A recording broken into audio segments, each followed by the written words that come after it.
Bonjour. Effectivement, c'est un projet qui a une dizaine d'années, qui est en fonctionnement. Moi, je suis arrivé, ça fait que 5 ans, donc le projet était déjà bien en place. On est en termes d'utilisation. Je suis arrivé à une période 2010-2011, donc une période de changement de réglementation.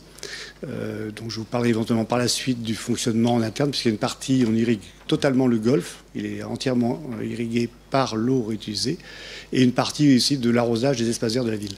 Mais autrement, je vais laisser donc Geneviève Petit-Joly vous expliquer le procédé, puisqu'elle était présente depuis l'origine, et c'est Veolia qui en a la charge dans le cadre de leur DSP. Voilà. Bonjour.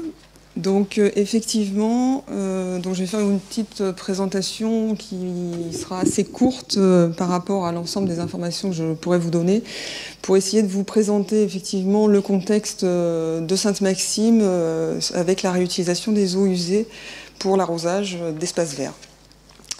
Donc un petit rappel historique sur les installations de Sainte-Maxime. Effectivement, en 2004, on a eu une nouvelle installation mise en conformité et extension des capacités de la station d'épuration existante, qui a un procédé de traitement assez classique. Donc on a des pré-traitements, un traitement physico-chimique sur Actiflow et ensuite des biofiltres type Biostir, puisque c'est une conception OTV, avec un rejet en mer Méditerranée, zone normale, donc assez classique. Et en fait, pendant ce marché, puisque c'est pendant l'été 2002 et 2003, le golfe de Saint-Tropez a été touché par des sécheresses importantes et des restrictions d'eau assez drastiques qui ont permis à la collectivité de lancer ce projet, et du coup ils ont enchaîné avec un second marché dès 2004 de mise en œuvre d'un traitement tertiaire, donc à la sortie de l'usine de Sainte-Maxime, pour traiter 2500 m3 jour de cette sortie d'eau usée qui se rejetait en mer sur un procédé type filtre à sable avec des infections UV et chloration. Et ensuite, on a un pompage qui achemine les eaux usées, traitées, recyclées, donc, vers le lac de stockage du golfe de Sainte-Maxime, qui est à 4,5 km de la station d'épuration. Donc, pour vous faire un petit tour d'horizon des objectifs réglementaires applicables à cette installation, donc on a eu dès 2005 un arrêté préfectoral dédié spécifique pour la reuse de cette installation. Et donc on était effectivement sur un arrêté avec des paramètres physico-chimiques et des paramètres bactériologiques, avec une notion de valeur guide à respecter 90% du temps et une valeur limite impérative à ne jamais dépasser. Et ensuite est arrivé en 2010 l'arrêté ministériel du mois d'août. Donc je vous présente ici rapidement un bilan de performance, puisque effectivement, sur cette période-là, au moment de la sortie de l'arrêté de 2010, on était conforme effectivement sur nos paramètres bactériologiques, car inférieurs aux valeurs guides. Par contre, pour les E. coli, qui étaient demandés inférieurs à 100 sur la valeur guide, on avait du mal à respecter les 90% imposés.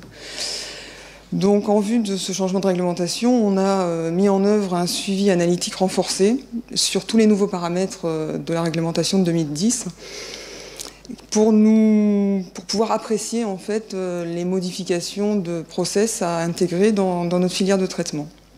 Donc on a eu des résultats conformes sur tous les nouveaux paramètres imaginés dans la nouvelle réglementation, et avec la problématique dont parlait Brigitte tout à l'heure aussi, d'avoir des problèmes d'abattement sur certains nouveaux paramètres bactériologiques tels que les spores de bactéries subphytoréductrices et les phages ARN, sur lesquels on arrivait uniquement à 2 logs d'abattement au lieu des 4 mentionnés dans la réglementation.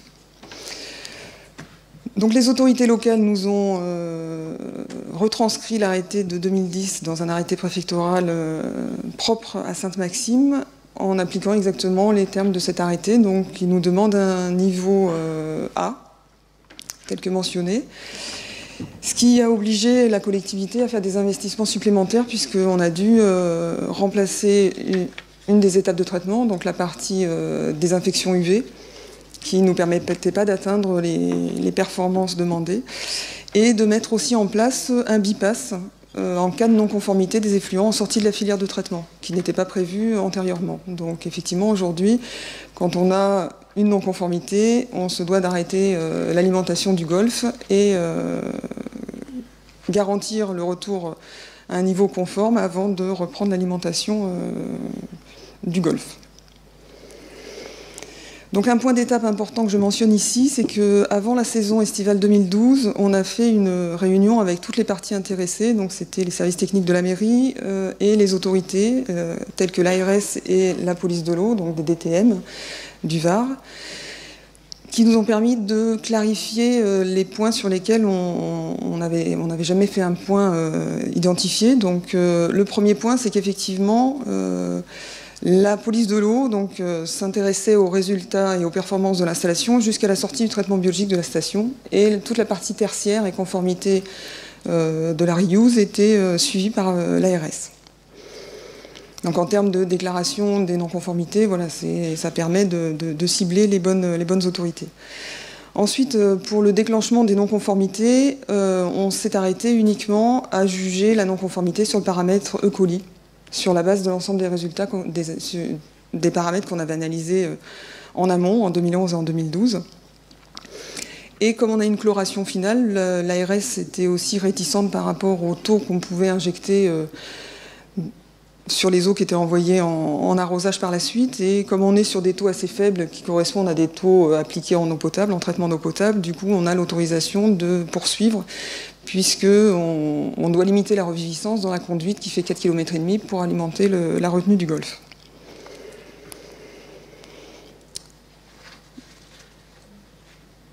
Donc dans ces obligations, la police de l'eau nous a aussi fait rajouter en sortie de notre station d'épuration un turbidimètre afin de mesurer en continu les MES, puisqu'elle nous oblige aussi à arrêter l'alimentation de notre traitement tertiaire en cas de dépassement du seuil des 35 mg par litre de MES, évalué sur une moyenne journalière, comme le suivi de l'autosurveillance.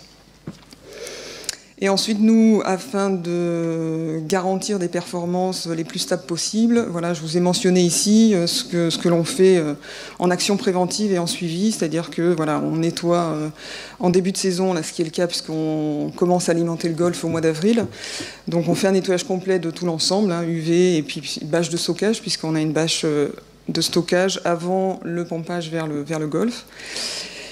Et ensuite, pendant toute la saison de production, on va toutes les semaines faire nos analyses sur les paramètres bactériologiques avec des lavages préventifs de la filière de traitement pour garantir la stabilité des performances.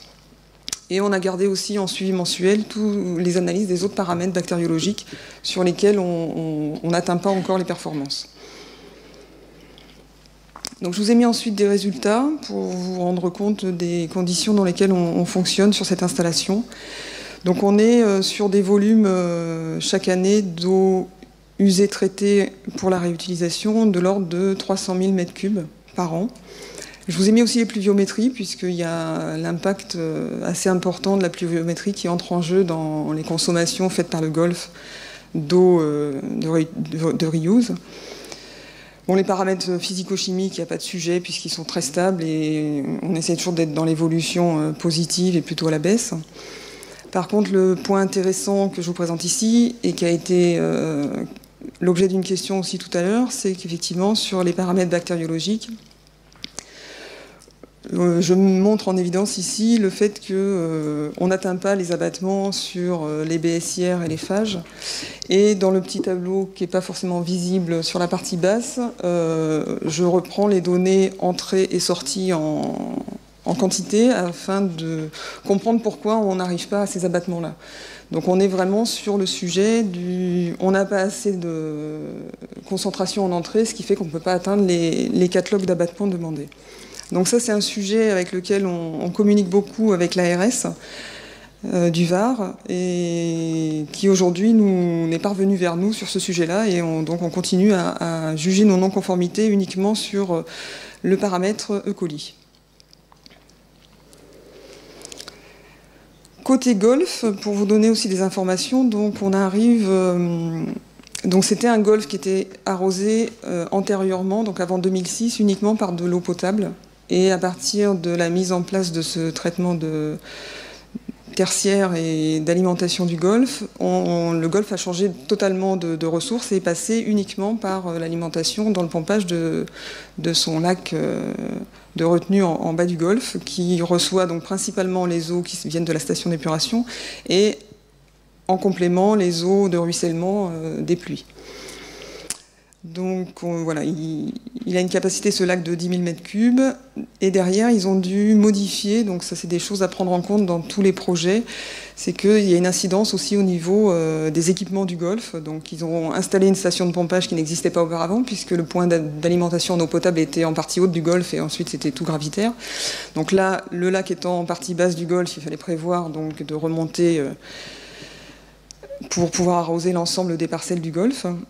Et ils ont aussi modifié complètement leur système d'irrigation, puisqu'on n'est pas sur la même qualité d'eau. Donc, par exemple, ils avaient constamment, la première saison, des problèmes de bouchage de leurs asperceurs, puisque l'eau est quand même plus chargée, c'est pas une eau totalement claire. Donc il y a deux types d'asperceurs. Donc ça, c'est des choses qui sont rentrées après dans les pratiques et dans les communications qui ont pu être faites là-dessus.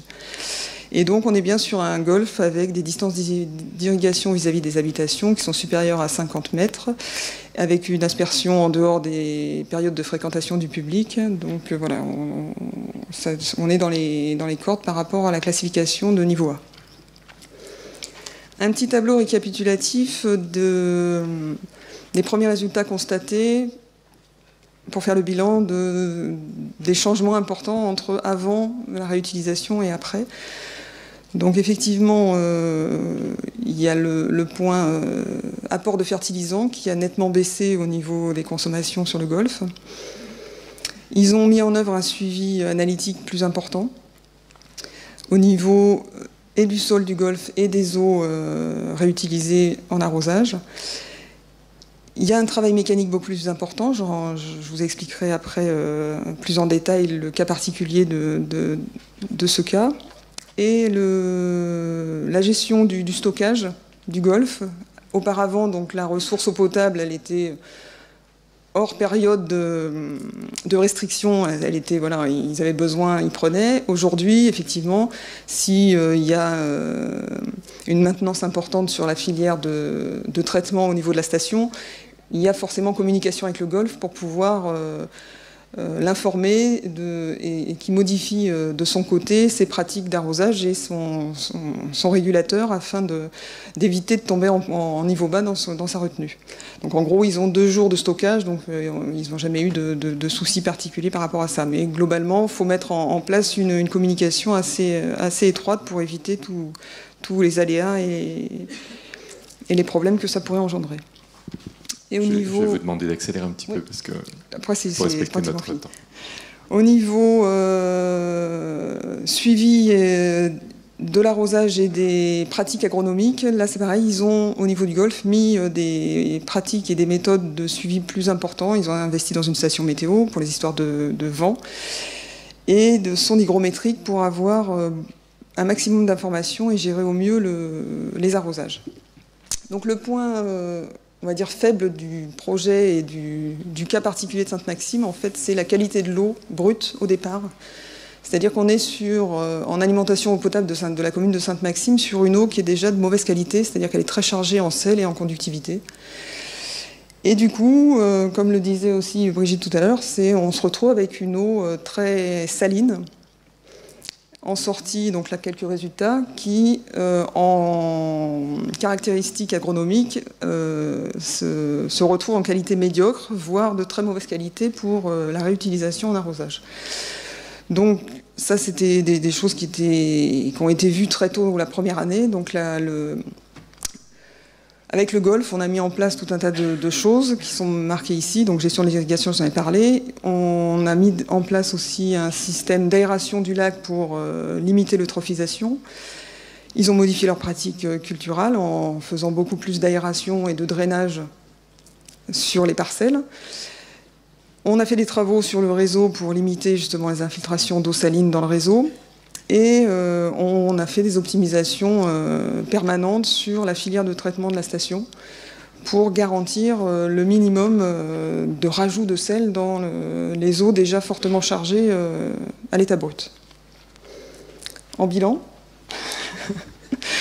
Donc globalement, c'est un bilan très positif sur la commune de Sainte-Maxime, puisqu'il n'y a plus de restriction d'eau, il n'y a plus de risque, sachant que si ce projet n'avait pas été réalisé, je pense que le golfe aujourd'hui n'existerait plus à l'état dans lequel il est. Après investissement, effectivement, dans la station, ils ont globalement beaucoup moins de frais au niveau du golfe. Et c'est un golfe qui est très très vert toute l'année, donc ça ne pose pas de soucis, mis à part là, les dernières mesures, parce qu'on a eu des années avec une eau très très chargée en sel, donc ça a un impact sur le compactage du sol et la saturation en sel, donc ils sont obligés de rajouter un suivi complémentaire en cours de saison. Le point positif sur lequel on va finir, c'est qu'effectivement, à l'approche de la saison estivale 2017, on va changer de ressource en eau potable sur la commune de Sainte-Maxime en passant avec une ressource issue du canal de Provence, donc qui sera d'une qualité totalement différente que celle qu'on connaît aujourd'hui et qui nous réglera tous ces problèmes de saturation du sol et d'accumulation de sel sur les parcelles du golfe. Merci.